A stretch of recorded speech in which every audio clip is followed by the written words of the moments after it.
You told a really important story, or an illustrating story yesterday when you were talking to all of us about, do's and don'ts after your procedure, your injections, whatever it may be.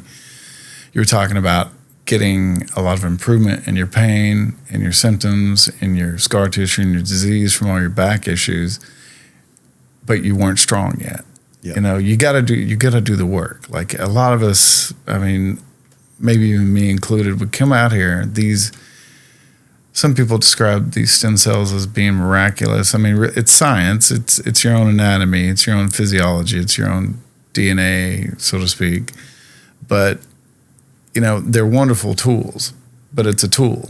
You still have to work with that tool. So when you go home, you got to do the work. If you've been out of commission for ages, just like you were saying, you had your injections, you were much better, but you weren't really better as far as function goes until you started strengthening those muscles again. And I think that that's a point that some people kind of miss, or they're not really thinking about when they come out.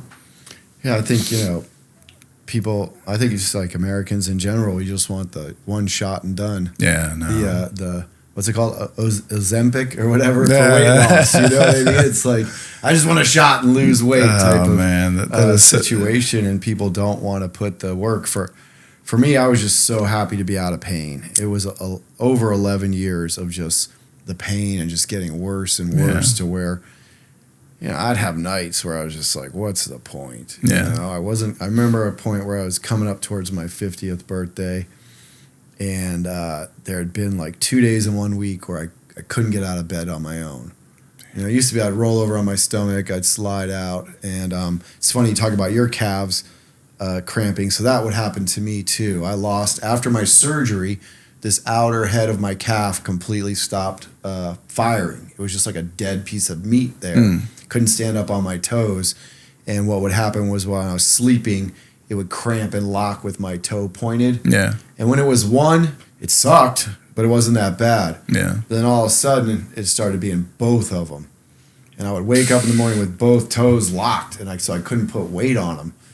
And you have some nights like I'm like, oh, well, I'm not even 50. I can't get out of bed. What's the point? Yeah. You know what I mean? Where am I going to be at 60, 55? You know, like I started thinking, I'm going to be in a wheelchair eventually here. And, that thought was in the back of my mind. They had told me, hey, you're a good candidate for a fusion. The idea of fusing my first vertebrae to my pelvis, and then the other two vertebrae above it was just like, I remember one of the doctors I talked to was like, just know when you do this fusion, they'll never bend again. Like, you're going to create a new bend spot.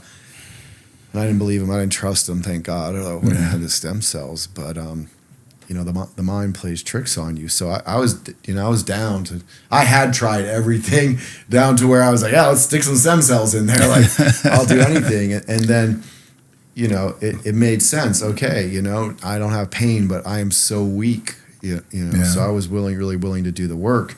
And I think another part of it, and we see this a lot with our cancer patients, which is why we have a class here called Power of the Mind, and we have our psychologists, is that, you got to want to win up here. You got to think you're going to get better, or you're less likely to, right? And we see, especially in cancer, if a person's mind completely gives up, unfortunately, their body is soon to follow. No, you're going to have to do something to balance it out, to build that strength back, to get where you want to get.